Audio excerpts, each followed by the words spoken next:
the House. The broad point that I wish to make is really consistent with what has been said here by the member for St. Andrew South East. I must say that for me, for a bill dealing with cyber crimes to be brought to the House in 2026, which is addressing the contents of a joint select committee report written in the first half of 2023, and which does not fulsomely address the very serious issues which have arisen with the advent and pervasiveness of artificial intelligence, is a great disappointment. This bill ought to be doing that because we are living in that age now, and the issues that it presents for our society are real.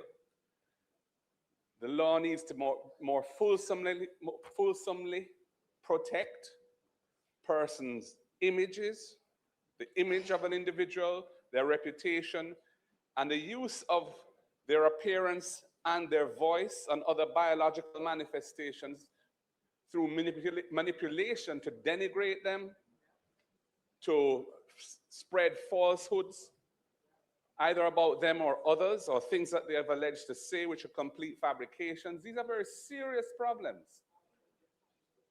And I think for the bill to come here and not address that is a disappointment. We cannot say that we are protecting our society and keeping on the cusp of technology when we are not. We support these amendments, but they're dated. They are not dealing with the most pressing problem that has arisen in the last 2-3 years. And I hope, Minister, that you will give a commitment, although I see the bill is not tabled in your name, but I hope you will give a commitment that the government will move rapidly to convene another joint select committee to update this legislation to address the pressing issues which have emerged in the last 2 or 3 years because of the advent and the growing power and influence of artificial intelligence, which jeopardizes the society while representing a tremendous opportunity as well. But there are clear and present risks and dangers that come with it that we need to protect the society from. And this bill does not do that. There are 2 other points I want to make. When the minister was giving his opening, he made reference to the fact that there are actually 2 amendments in this bill that make the same point, Clause 2 and Clause 11, which insert after the words any key or key, the words whether electronic or digital. And I asked, hoping that he would explain, what is the difference between electronic and digital, those 2 concepts here? And his response was less than accommodating and unnecessarily so.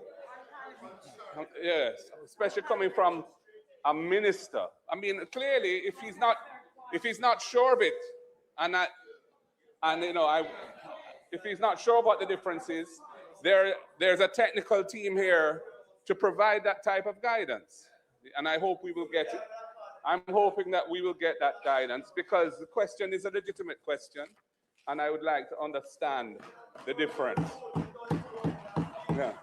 The other point that I wish to make relates to Clause 5 of the bill, which is dealing with Section 9. Members. The members on the members. The person is on. The member is on his feet. Thank you. The other issue I wanted to raise has been mentioned by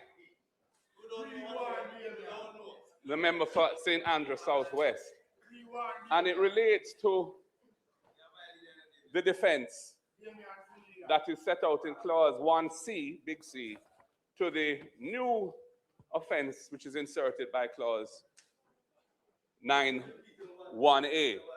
And it relates to the publishing of intimate images. And 1C speaks to defenses to that offense of publishing intimate images about somebody without their consent. And one of the defenses talks to or speaks to publishing for the purpose of reporting about historical events. Now, I want to know what that means. What are historical events for this in this context? Is a historical event something which you find in a history book? Or is a historical event something which has occurred in the past? And maybe the recent past. It may be last week. So from that perspective, given that this is a defense that will remove the protection to the individual who has had intimate images about them published, it ought to be very clear what that defense is trying to address and what it is not trying to address. And as presently formulated, it is too general, it's too abstract, and it, to my mind, could undermine the intent of the new offense, which is to protect people from violations of their privacy through the publication of intimate images. So, Mr.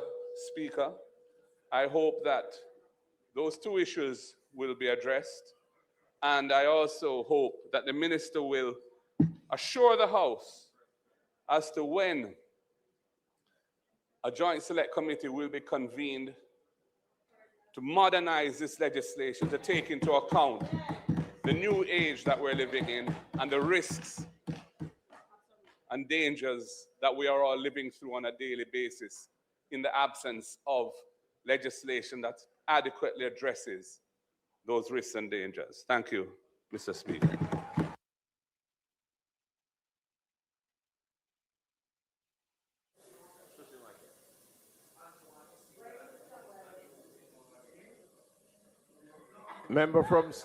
Member from St. Catherine Southeastern.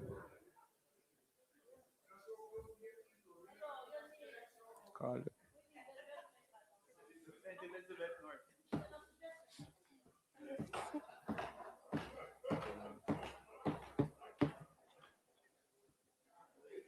St. Elizabeth Northeastern, sorry.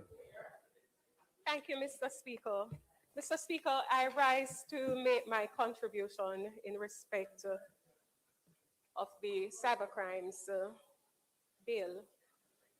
Like most members of the House, I do generally support the amendments being brought before the House in a general sense.